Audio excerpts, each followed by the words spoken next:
బులెటిన్లో breaking news చూస్తున్నాం.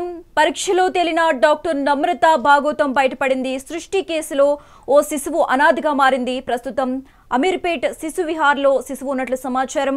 అలాగే శిశువును ఉంచుకునేందుకు రాజస్థాన్ దంపతులు ఇష్టపడినట్లు సమాచారం. ఇప్పటికే శిశువు అసలు తల్లిదండ్రులు అరెస్ట్ అయినట్లుగా తెలుస్తోంది. అస్సాం మహిళ నుంచి శిశువును కొనుగోలు చేసి సరోగసి ద్వారా బిడ్డ పుట్టిందని డాక్టర్ నమ్రత నమ్మించింది. శిశువును దాదాపుగా 90,000 రూపాయలకు కొనుగోలు చేసి 40 లక్షల రూపాయలకు డాక్టర్ నమ్రత అమ్మినట్లు పోలీసులు తెలిపారు.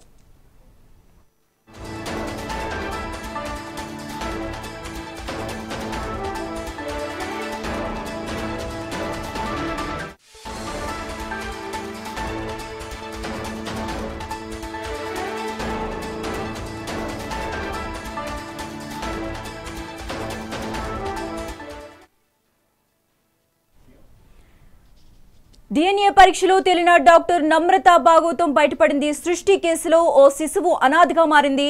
ప్రస్తుతం అమీర్పేట శిశు విహార్లో శిశువు ఉన్నట్లు సమాచారం. శిశువును ఉంచుకునేందుకు రాజస్థాన్ దంపతులు ఇష్టపడినట్లు సమాచారం. ఇప్పటికే శిశువు అసలు తల్లిదండ్రులు అరెస్ట్ అయినట్లుగా తెలుస్తోంది. అస్సాం మహిళ నుంచి శిశువును కొనుగోలు చేసి సరోగసి ద్వారా బిడ్డ పుట్టిందని డాక్టర్ నమ్రత నమ్మించింది. అయితే శిశువును దాదాపుగా 90,000 రూపాయలకు కొనుగోలు చేసి 40 లక్షల రూపాయలకు డాక్టర్ నమ్రత అమ్మినట్లు పోలీసులు తెలిపారు.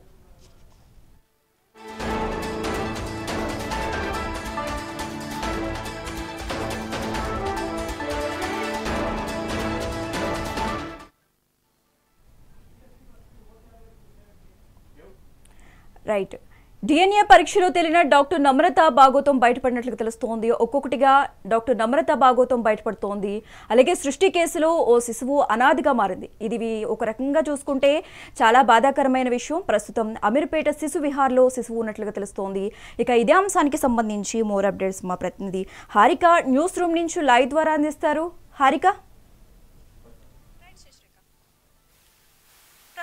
అంటే హైదరాబాదే కాదు ఇటు తెలంగాణ అటు ఆంధ్రప్రదేశ్ రాష్ట్రాల్లో ఇది ఒక సంచలనంగా మారింది అని చెప్పుకోవచ్చు. ఎందుకంటే DNA టెస్ట్ ద్వారా తమ బేబీ కాదు అని చెప్పేసి తెలియడంతో ఈ రాజస్థాన్ దంపతులు ఇప్పుడు ఆ బేబీని కాదనుకుంటున్నారని తెలుస్తుంది. అంటే ఇప్పుడు ఈ డాక్టర్ నమ్రత చేసిన పాపానికి ఇప్పుడు ఒక శిశువు అనాథగా మారిందని చెప్పాలి. అంటే ఆమె పుట్టడం కాస్ట్లీగా పుట్టినప్పటికీ, అంటే 40 లక్షలు అంటే మామూలు విషయం కాదు.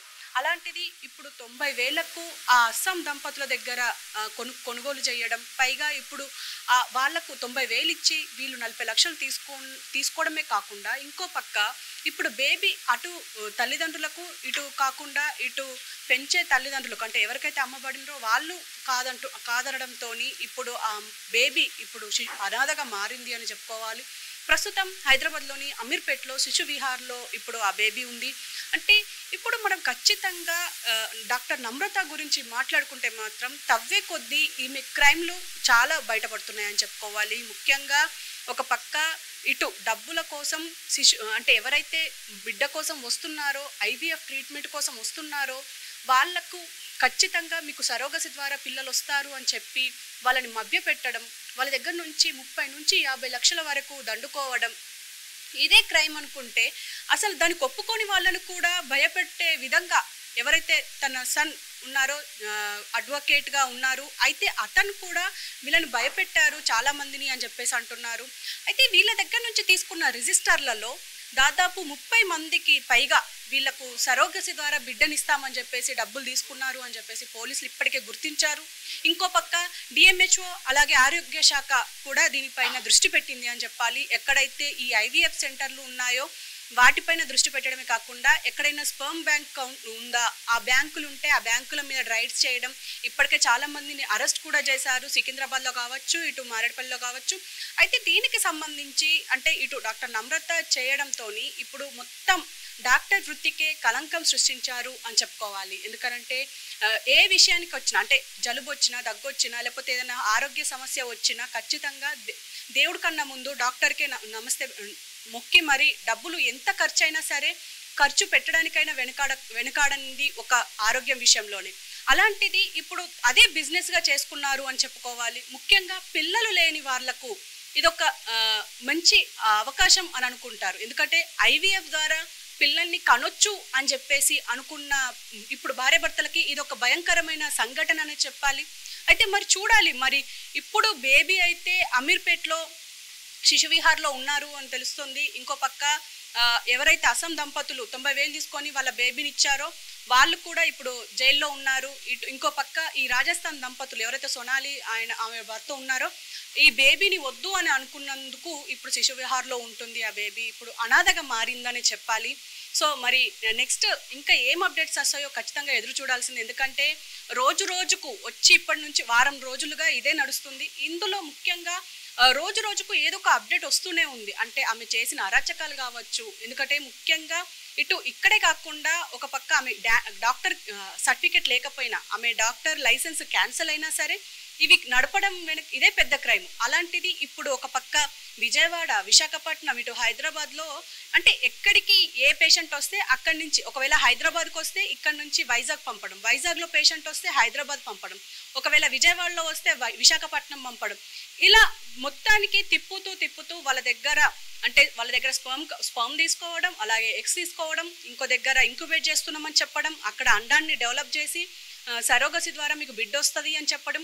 కానీ తీరా చూస్తే ఎవరో దంపతులకు పుట్టిన బిడ్డను తక్కువ డబ్బులకు వేలల్లో కొని లక్షల్లో ఈ పేషెంట్ల దగ్గర డబ్బులు తీసుకోవడం, ఇదంతా ఖచ్చితంగా మోసపూరితమైనదే అని చెప్పేసి పోలీసులు అయితే ప్రస్తుతం గుర్తించారు.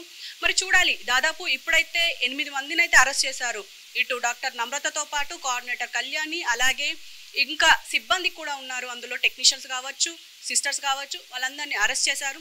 సో ఇప్పుడు వాళ్ళది విచారణ కంప్లీట్ అయ్యే అవకాశం ఉంది. ఎందుకంటే దాదాపు 2 రోజుల నుంచి వెళ్ళి వాళ్ళని విచారిస్తూనే ఉన్నారు. మరి నెక్స్ట్ ఏం జరగబోతుందో ఖచ్చితంగా ఎదురు చూడాల్సిందే శశిరేఖ. మీరన్నట్టు మొదటగా మనం తల్లిదండ్రులను పూజిస్తాము, దాని తర్వాత గుళ్ళో ఉన్న దేవుడిని పూజిస్తాము, దాని తర్వాత వైద్యులే మనకి దేవుళ్ళు అన్నట్టు మనం భావిస్తాము. కానీ ఇక్కడ ఏం జరిగింది, ఒక శిశువుని అనాథను చేశారు. ఇది ఒక విధంగా చెప్పాలంటే చాలా బాధాకరం. అస్సాం మహిళ నుంచి శిశువును కొనుగోలు చేసి సరోగసి ద్వారా బిడ్డ పుట్టిందని డాక్టర్ నమ్రత నమ్మవలికింది. అయితే శిశువును దాదాపుగా రూపాయల్లో కూడా కాదు, వేలల్లో కొనుగోలు చేశానని చెప్పి లక్షల రూపాయలకు నమ్రత అమ్మినట్లుగా పోలీసులు తెలిపారు. మరి ఇప్పటి వరకు డాక్టర్ నమ్రతని పోలీసులు విచారించారా, అదుపులోనికి తీసుకున్నారా? దీనికి సంబంధించి పూర్తి డీటెయిల్స్ ఇవ్వండి. శశిరేఖ, ప్రస్తుతం ఆవిడ అంటే డాక్టర్ నమ్రతతో పాటు కోఆర్డినేటర్ కళ్యాణి అంటే విజయవాడ నుంచి ఇవన్నీ కోఆర్డినేట్ చేస్తూ ఉంటారు. అంటే ఎవరైతే ఐవీఎఫ్ కోసం వస్తారో వాళ్ళని సరోగసి వైపు మళ్లించడమే కాకుండా మీకు అంటే ఐవీఎఫ్ ద్వారా ఇక్కడ డాక్టర్ నమ్రత కావచ్చు, ఈ కళ్యాణి కావచ్చు, ముందుగా అంటే ఐవీఎఫ్ కోసం వచ్చిన పేషెంట్లు ఎవరైతే ఉన్నారో ఐవీఎఫ్ ట్రీట్మెంట్ చేస్తే ఒక 2-3 లక్షల్లో కంప్లీట్ అయిపోతుంది. కానీ అదే సరోగసి అయితే లక్షల్లో అంటే 10 లక్షలకు పైగా, అంటే దాదాపు ఇప్పుడు ఈ ఎవరైతే రాజస్థాన్ దంపతులు ఉన్నారో వాళ్ళ దగ్గర 40 లక్షలు, అంటే ఫస్ట్ 30 లక్షలు మాట్లాడుకొని తర్వాత సిజేరియన్ అయ్యింది మీ అండాన్ని మోసిన లేడీకి, కాబట్టి ఇంకో కొంచెం డబ్బులు అవుతాయని చెప్పేసి దాదాపు 10 లక్షల వరకు తీసుకున్నారంట. అంటే దాదాపు 40 లక్షల వరకు తీసుకున్నారు. అంటే ఇప్పుడు ఇదంతా మోసం చేసినందుకు ఇటు నమ్రతని, అలాగే కోఆర్డినేటర్ కళ్యాణిని, ఇంకో పక్క సిబ్బందిని అందరూ ఇప్పుడు పోలీసుల అదుపులో ఉన్నారు. అంటే గోపాలపురం పోలీస్ స్టేషన్లో ఫస్ట్ కేసు నమోదైన తర్వాత వెంటనే డాక్టర్ నమ్రతని అలాగే అక్కడ సిబ్బందిని అదుపులోకి తీసుకున్నారు. తర్వాత కళ్యాణిని నెక్స్ట్ డే కోఆర్డినేటర్ కళ్యాణిని కూడా విజయవాడ నుంచి వెళ్ళి రప్పించారు. సో వాళ్ళందరూ ఇప్పుడు జైల్లోనే ఉన్నారు. అంటే మళ్ళీ కోర్టు ముందర ప్రొడ్యూస్ చేసే అవకాశం అయితే ఉంది. ఎందుకంటే ఇప్పటికే దీనిపైన ఆరోగ్య శాఖ దృష్టి పెట్టింది. నిన్న డిఎంహెచ్ఓ కూడా దీనిపైన స్పెషల్ డ్రైవ్లు చేస్తున్నామని చెప్పేసి ప్రకటించారు. ఒక పక్క డీసీపీ రష్మి పెరమాల్ కూడా దీనిపైన మేము ప్రత్యేక డ్రైవ్లు పెడుతున్నాము, మీ దృష్టికి ఏమైనా వస్తే మాకు ఖచ్చితంగా చెప్పండి అని చెప్పేసి చెప్పారు. అటు మీడియాకు కావచ్చు, లేకపోతే ప్రజలకు కావచ్చు, మీ దృష్టికి ఇలాంటి సరోగసి కావచ్చు, ఐవీఎఫ్ సెంటర్లో ఏదైనా అరాచకాలు జరిగితే మాకు ఖచ్చితంగా మా దృష్టికి తీసుకురండి అని చెప్పేసి చెప్పడం. అంటే ఖచ్చితంగా ఇప్పుడు ఐవీఎఫ్ సెంటర్లు కావచ్చు, టెస్ట్ ట్యూబ్ బేబీ సెంటర్లు కావచ్చు, వీటన్నిటి మీద ఒక నిఘా అయితే ఉంది అని చెప్పుకోవాలి. శిశువు అసలు తల్లిదండ్రుల మీద కూడా పోలీసులు అరెస్ట్ చేసినట్లుగా తెలుస్తోంది. అయితే తల్లిదండ్రుల మీద ఎటువంటి కేసు పెట్టారు, తల్లిదండ్రులు ఎప్పటిలోగా బయటకు వచ్చే అవకాశం ఉంది? ప్రస్తుతం అయితే ఈ అస్సాం దంపతులు ఎవరైతే ఉన్నారో అంటే ఈ బేబీకి బయాలజికల్ ఫాదర్ అండ్ మదర్ అయితే వీళ్ళు ఇప్పుడు అంటే 90,000కు బేబీని అమ్మినందుకు ఇది క్రైమ్గానే పరిగణించి ఇప్పుడు పోలీస్ స్టేషన్లో ఉన్నారు, అంటే జైల్లో ఉన్నారు. ఖచ్చితంగా అంటే ఈ కేసు మొత్తం తేలే వరకు వాళ్ళు ఇప్పట్లో బయటకు వచ్చేలా లేరు. చూస్తుంటే వాళ్ళు కూడా పేదవాళ్ళలాగానే ఉన్నారు. అంటే 90,000కు వాళ్ళ బేబీని అమ్మేశారు అంటే ఖచ్చితంగా పేదవాళ్ళే ఉన్నారు. నాకు తెలిసి వీళ్ళు అడ్వకేట్ని కూడా పెట్టుకునే స్థితిలో లేరు అని అనిపిస్తుంది. కాబట్టి వీళ్ళకు బెయిల్ కూడా వచ్చే అవకాశాలు చాలా తక్కువ. సో చూడాలి మరి వాళ్ళు ఎలా బయటకు వస్తారు. అండ్ ఇప్పుడు ఎవరైతే ఈ బేబీని వద్దు అంటున్నారో వాళ్ళ మీద కేసు కూడా అయ్యే అవకాశం ఉన్నట్టయితే తెలుస్తుంది. ఎందుకంటే డబ్బులకు బేబీని కొనుక్కున్నారు అని చెప్పేసి, ఎందుకంటే వాళ్ళే కేసు నమోదు చేసినప్పటికీ, ఎందుకంటే సరోగసి ద్వారా ఎందుకు ఒప్పుకున్నారు అన్న ఒక అంటే ఆ ప్రశ్న అయితే వస్తుంది. ఎందుకంటే ఏదైతే ఈ సరోగసి ఉందో ఇది ఇల్లీగల్ మన దేశంలో. కాబట్టి ఈ ఇల్లీగల్ దానికి మీరు ఎందుకు ఒప్పుకున్నారు అన్న ప్రశ్న కూడా లేవనెత్తాలి. మరి ఏం జరగబోతుందో అనేది ఖచ్చితంగా ఎదురు చూడాల్సిందే. ఎందుకంటే ఈ అస్సాం దంపతులు ప్రస్తుతం జైల్లో ఉన్నారు. వాళ్ళు బయటకు వచ్చే అవకాశం చాలా తక్కువ కనిపిస్తుంది. అంటే ఈ కేసు మొత్తం క్లియర్ అయిన తర్వాతనే వాళ్ళు బయటకు వచ్చే అవకాశం అయితే కనిపిస్తుంది. Sasirekha, thanks for the updates Harika.